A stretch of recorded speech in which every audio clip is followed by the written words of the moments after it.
खुलुमबाय लोगोफोर आंनि एन महिलारि चेनेलाव नोंथांमोनखौ गोसो गोरबोजों बरायनाय बावहरनाय थाबाय। आसा खालामो नोंथांमोना आंनि भिडिअखौ मोजां मोनगोन आरो जोबजासिम नायलांगोन। थुदो बिदिब्ला भिडिअखौ स्टार्ट खालामनोसै। मालायफोरालाय मा एसे भाइरेल जायो ओमफ्राय जोंफ्रालाय माथो भाइरेलखौनो जाया र'। पढ़ाई लिखाई में ध्यान लगाओ, आईएएस बनो और देश को संभालो। नाफाथि बायदि थुना लालाय र' खनसे। नाफाथियालाय माथो इयाव ओरै थुबानो भाइरेल जायोलाय। एसे आंबो थुना नायनि र'। थुनां बेखौनो थुबमानि थुनां। बोरै नुगोनबा आइ हाबाबो माबा दिस इज माइ लुक इदिबासो माथो भाइरेल जायो मानसिफोरालाय। बेखौ बोखाथ'नोसै आं एसे हामामोन र'दै हामा नाफाथिनि लुक आंबो एसे क्रियेट खालामलायनि र' एसे।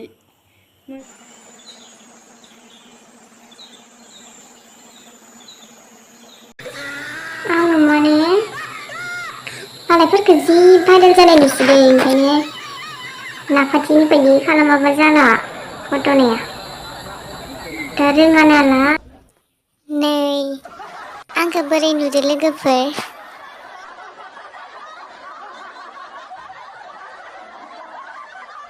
दासो आंखौ फान्थावस्रि बायदि नुहांदोंना एसे लोगोफोर। नै मुसुगुरफोरखौ दाफबनोसै दा थेला थेलि फोननो रोङाबाबो।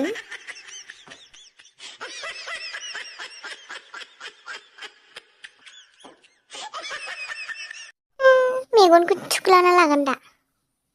सोरबा साननो हागौ मा फाग्लि बायदि थेला थुला फोनदो होननानै, खिन्थु आङो फान्थावस्रिखौ कंग्रेचुलेसन जासिनो थाखायसो बेबायदि बिनि लुकखौ क्रियेट खालामदों आरोना लोगोफोर। बेफोरबायदिबासो भाइरेल जायो होमबा। मोजां भिडिअ बा भाइरेल जाया माथो। आंबो नायथारसै खनसे भाइरेल जायोना जाया।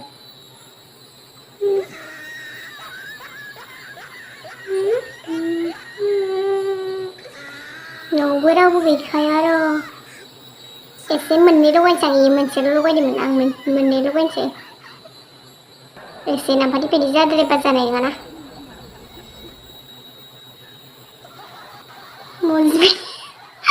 मावजि बायदि थुजोबबाय।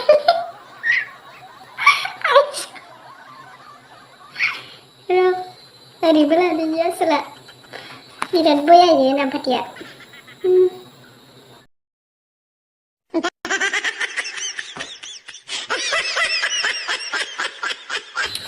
मावजि बुन्दि बायदि नोङो देलायनानै दाथा हाबा हुखाखौ नोंनो फोरोंना। दाउआ दंना गैया जोंहा दाउआ दंना गैया? आयु इसोर आं सुगोना सुवाखै? आयु नै माबा नांलायनाय सा नांलायनाय सुवाखैमोन आं बादुलि नालाय एसे सुनि र'। र' बेखौ मोनबाय र'। बेखौ आं बानायनांसिगोन ना दा। र'दै नोंथांमोना नेबाय था। बे मोनसे ओमफ्राय दा सेकनियानो बबे मोनसेया जाहाना दंना गैयाबा मोननैमोन लायो। र'दै नागिरनि आं दे लोगोफोर। आं नागिरै नै बे मोननैखौ मोनबाय लोगोफोर। माने भिडिअ बानायबाथाय माने स्टरानो फुल जाबाय थायो आंना, ओंखायनो एसे लेट जादोंमोन र'। इखौलाय बोरै गानो देहाय ओरै गानलायदोंमोनहाय। थ' लोगोफोर आङो बिराद गोबावनि उनावनो सनाखौ बानायनो हाबाय। बेलेगथिं खेरा होनो ओमफ्राय जों सनाखौ बानायनो हाबाय आरोना नाफाथि बायदि। दा आं देलायनोसै लोगोफोर। नाफाथियाबो बिदि देलायदोंमोन, बिदिनो इयो दिनै एसे गाबोन एसे बेफोरबायदि भिडिअ खालामैनो दा बिनि चेनेला 100K साबस्क्राइबार जाबाय लोगोफोर। बिनि थाखायनो आंनियाबो 100K जाबाय बायगोन खोमा। मोनसेल' गानसै आं। देस्लायखौ मोनासै, देस्लाय बाहाखौनो मोनसेल' मोनदों। आयु इसोर आं सहायनो हाला। My God! Wow!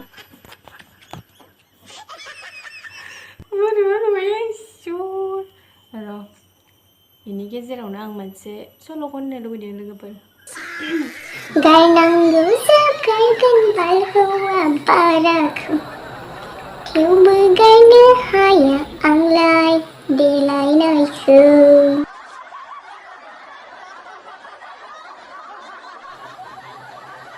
सोरबायदि देलायबानो भाइरेल जायोना जोंनिफ्राय माने भाइरेल जाया तो फ्रेंड्स बे आंनि फाइनाल लुक नापातिनि माबाखौ भिडिअखौ आं बिराद मोजां मोनो आरो बिनि चेनेला दिनै फैयै फैयै 100K साबस्क्राइबार जाबाय आरो आं बेखौ कंग्रेचुलेसन्स बावहरबाय लोगोसेनो आंना माला 100K साबस्क्राइबार जागोन फैसाखौनो थाइसेबो मोनाखै मालायफोरा इउटुब बानाय फैसा मोनबाय दा आंहा इउटुबाव साइलिसो होयोमोन गोदो दा आं हाबाबो जाबाय बिदिनो साइडिखौ होनो टाइमखौनो मोना खामानि मावनांगौ नालाय थेवब्लाबो आं गेजेर गेजेर ब्लग भिडिअ लाबोगोन नै आंना मालाया लोगोफोर ओमफ्राय आंखौ माबायदि होनदो कमेन्ट खालाम बिदि खालामबासो भाइरेल जायोहाय आंबो बिदिखौनो बानायनांसिगोन खोमा सेकेन्ड नापाति इउटुब चेनेल फान्थावस्रि आलुस्रिसो लानांसिगोन खोमा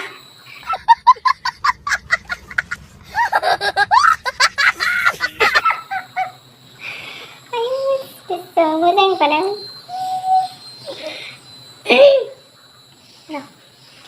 गायनांगौ जागायगोन बारहावा बाराखौ थेवबो गायनो हाया आंलाय देलायनायखौ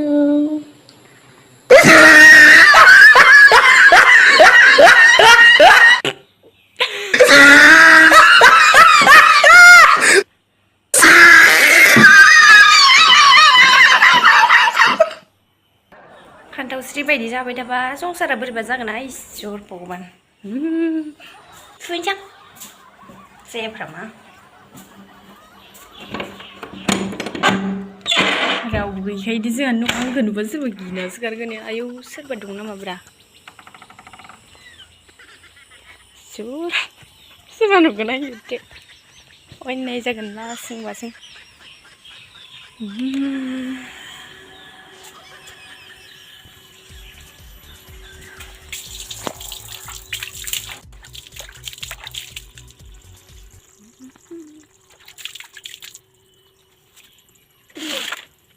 Wah, kami terus dong.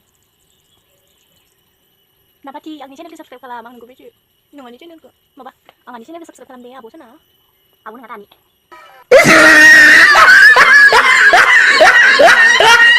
Ano nang congratulations sa si.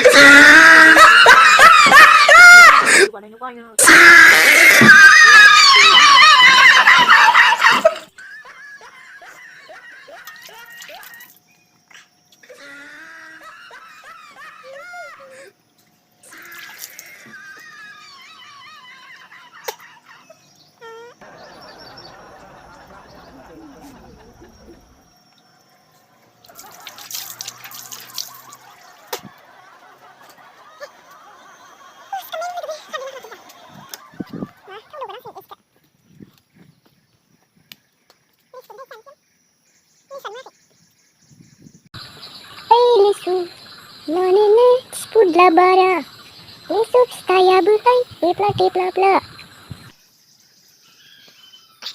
Yang bayang video mana beliau kati mata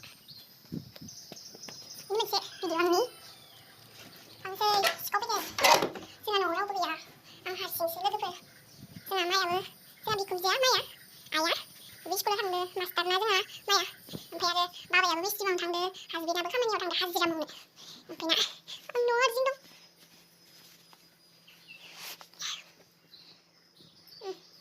kau busuk sampai lagi nasi kan di station jam